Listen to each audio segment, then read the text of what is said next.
Yo les postos, bienvenue dans cette nouvelle vidéo. On va analyser ensemble toute l'actu foot du jour, les infos mercato, le match du Paris Saint-Germain contre le LOSC mercredi, comptant pour les huitièmes de finale de la Coupe de France, qualification obligatoire avant de se déplacer dimanche au Groupama Stadium lors de ce choc contre l'Olympique Lyonnais, avant cette trêve internationale qui sûrement fera du bien au PSG pour repartir sur de nouvelles bases. Comme vous le savez, tous les matchs de l'Amérique du Sud ont été annulés, donc il y aura du repos pour plusieurs internationaux argentins et brésiliens notamment. Donc le match contre le LOSC arrive à très grands pas. Comme vous le savez, défaite contre Nantes. On n'arrive pas dans de meilleures dispositions pour ce match. Lille est en pleine confiance. Lille n'aura rien à perdre. On a vu qu'au match aller, on a eu de très grosses difficultés. Il pourrait y avoir aussi de grosses difficultés mercredi. Cette équipe a beaucoup de mal en ce moment. Donc, contre le LOSC, Pochettino pourrait compter sur Neymar, Florenzi, Herrera et Moise Kean. Même si un avis définitif sera rendu mardi par l'encadrement médical, l'objectif principal reste de voir Neymar monter en intensité et en puissance afin d'être prêt dimanche pour ce choc face à l'Olympique Lyonnais. Donc voilà, on va voir un petit peu dans quel dispositif il va jouer. Est-ce que Marquinhos et Di Maria, qui ont été cambriolés dimanche soir et qui sont peut-être pas au mieux pour débuter ce match contre le LOSC, seront-ils titulaires ou non? On verra un petit peu ce qui se passera dans les prochaines heures. Mais voilà pour ce match contre le LOSC. Peut-être un retour de Neymar, de Florenzi, de Moise Kean qui est très important aussi et qui est guéri officiellement du Covid. On enchaîne les postos avec les infos mercato. Et il y a beaucoup de rumeurs, beaucoup d'infos, notamment sur les deux stars du ballon rond qui sont en pleine bourre en ce moment malgré leur élimination prématurée en huitième de finale de Ligue des Champions. CR7 a inscrit un triplé contre Cagliari en moins de 40 minutes. Messi a été encore auteur d'un but exceptionnel ce soir. Les deux n'arrêtent pas de battre des records malgré que les années passent, surtout pour Cristiano Ronaldo qui a quand même 36 ans, donc voilà. Après, est-ce que c'est la fin pour ces joueurs au haut niveau? On ne peut pas vraiment le savoir, mais en tout cas, à l'heure actuelle, dans leurs championnats respectifs, ils sont quand même encore sur le toit de l'Europe, ils enchaînent les records et beaucoup de clubs s'y intéressent cet été, notamment Léo Messi. Comme vous le savez, dans moins de 4 mois, il sera libre de tout contrat et libre de s'engager avec le club de son choix ou peut-être de prolonger avec son club de toujours. Donc à l'heure actuelle, c'est vraiment du 50-50. Mais d'après les dernières informations venues d'Espagne, Lionel Messi ne se ferme aucune porte pour son avenir. Donc le Barça, un coup optimiste, un coup négatif. Mais le Paris Saint-Germain ne semble pas avoir adopté la bonne stratégie pour Léo Messi. Les différentes sorties des joueurs du PSG, de Leonardo et de Mauricio Pochettino, amplifiées par la presse espagnole, semblent avoir agacé la star du FC Barcelone. Le PSG fait une erreur avec la stratégie qu'il utilise, a expliqué une source proche du clan Messi à ESPN. Léo n'aime pas tout ce bruit dans les médias et encore moins le type de commentaires qui ont été faits. De l'autre côté, Manchester City semble avoir commencé à avancer sur d'autres projets, laissant un peu de côté la piste Messi pour l'instant. Sportbild a en effet récemment expliqué que Manchester City pencherait plutôt pour une grosse opération autour d'Erling Haaland du Borussia Dortmund, qui aussi intéresse le FC Barcelone, on en parlera. Messi continuerait quand même de penser au Paris Saint-Germain et aussi à Manchester City. Donc l'optimiste grandit donc au sein du FC Barcelone concernant l'avenir de Léo Messi. D'ailleurs, Antenne 2 confirme que la nouvelle direction sait qu'avec Johan Laporta, le Barça s'est doté d'un atout incroyable, c'est sans compter sur Messi. D'après les informations du média espagnol, une source proche du quintuple Ballon d'Or assure que les pistes menant au Paris Saint-Germain et à Manchester City seraient toujours à l'étude malgré tout. Messi serait en effet toujours tenté par une énième aventure en Europe, au Paris Saint-Germain ou à City, avant de partir en MLS pour entamer une autre étape de sa carrière. Donc, à l'heure actuelle, c'est du 50-50. Du côté du Barça, on est optimiste, on est négatif. Du côté de Messi, on regarde un petit peu tout ce qui se passe. Mais voilà, s'il reste au Barça, ce sera une prolongation apparemment minimum de 2 ans. Et s'il y a un départ, ce sera soit au Paris Saint-Germain, soit en MLS. Mais je pense qu'il veut d'abord avoir un dernier objectif en Europe. Alors est-ce que ce sera au Barça? Est-ce que ce sera à Paris? L'avenir nous le dira. En tout cas, le dénouement est très proche. Voilà, 30 juin prochain, c'est dans moins de 3 mois et demi maintenant. Donc on va en savoir beaucoup plus dans les prochaines semaines, je pense. Donc, pour la suite, Cristiano Ronaldo, comme vous le savez, la Juve a été éliminée dès les huitièmes de finale de Ligue des Champions. Ça n'a pas empêché CR7 de mettre un triplé ce week-end en Italie.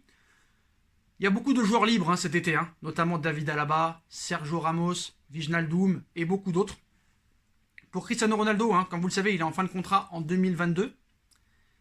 La Juve serait peut-être tentée de le libérer parce qu'ils savent que personne ne mettra 50 ou 60 millions d'euros sur CR7, même s'il est toujours aussi efficace. À 36 ans, personne ne prendra ce risque, surtout avec la crise financière actuelle. Donc sous contrat avec la Juve jusqu'en juin 2022, CR7 pourrait rebondir au Paris Saint-Germain la saison prochaine.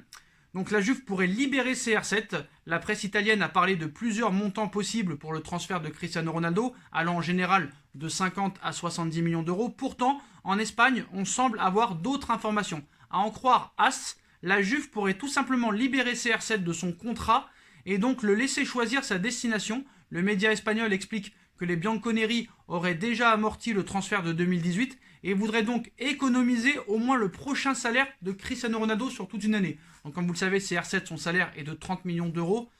Il y a peu de chances qu'il y ait un transfert qui soit fait. Voilà, il faut dire la vérité. Est-ce que quand même la Juve est prête à aller jusqu'à le libérer à 1 an de la fin de son contrat?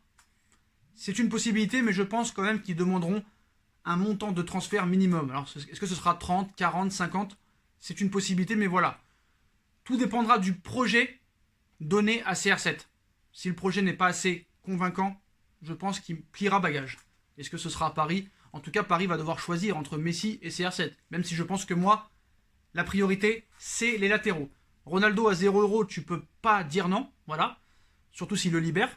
Donc Messi, Ronaldo, les deux sont en pleine bourre au niveau du championnat. Mais à haut niveau, comme vous le savez, Paris a la prétention quand même de gagner la Ligue des Champions. Voilà. On sait que l'objectif maintenant ultime de CR7 et de Messi, c'est la Coupe du Monde 2022 au Qatar. Qui dit Qatar dit Paris Saint-Germain. Et on sait très bien que Messi et Ronaldo sont des pistes de très longue date du côté du PSG. Donc encore une fois, tout est possible. Mais il y a aussi beaucoup d'autres coups à 0 €. Alors, est-ce que Paris va vraiment profiter de tous ces joueurs de haut niveau qui sont libres cet été? Donc, en raison de la crise du Covid-19, Leonardo pourrait se focaliser cet été sur des joueurs libres de tout contrat. Mais quelle doit être la priorité du Paris Saint-Germain? Donc, selon moi, c'est les latéraux. Certes, Florenzi et Juan Bernat, c'est très bien. Abdou Diallo a pu dépanner en arrière-gauche. Mais comme vous le savez, avant d'acheter, il faut vendre. Et c'est pas évident de vendre cet été, surtout avec la crise actuelle. Et puis vendre Kehrer, c'est compliqué. Vendre Bakker, c'est compliqué. Vendre Dagba, c'est compliqué. Qui en voudront?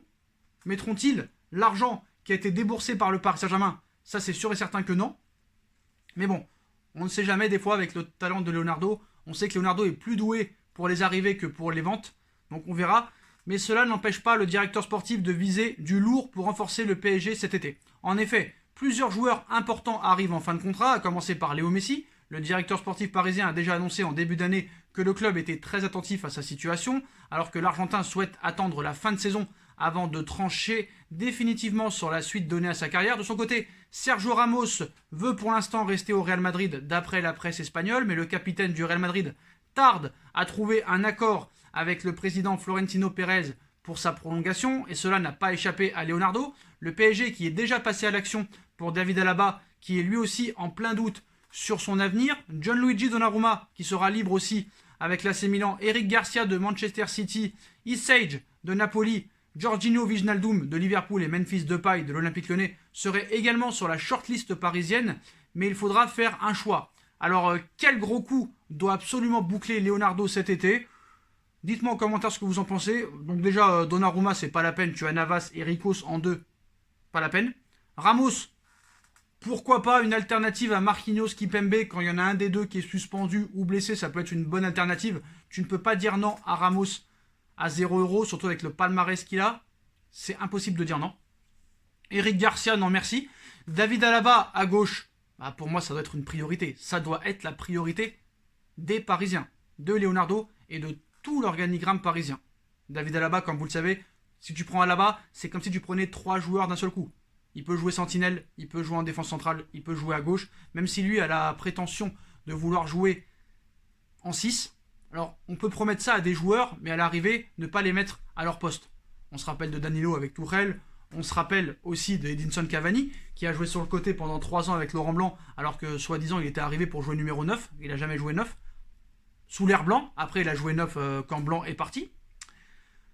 Wijnaldum au milieu de terrain, bah moi je dirais pas non, je vous dis la vérité. Après Elsed, Isaj, je connais pas assez ce joueur pour juger, donc je vais pas me prononcer. Memphis Depay, pourquoi pas, après dans le vestiaire ça pourrait poser problème aussi. Sergio Aguero, non merci. Bah Léo Messi, on sait c'est le grand objectif de Doha. Et vu la qualité d'efficacité de buteur qu'il a en ce moment, pourquoi pas. Contre Paris, il a quand même prouvé encore qu'il était au niveau. Mais voilà, des fois, un joueur ne peut pas tout faire tout seul et a besoin d'une quand même ossature derrière lui.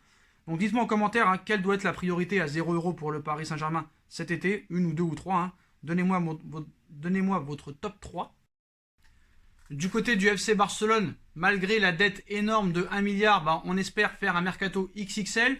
David Alaba est une piste de la Porta, ainsi que Memphis Depay qui pourrait débarquer très vite si jamais Ronald Koeman restait un an de plus au FC Barcelone.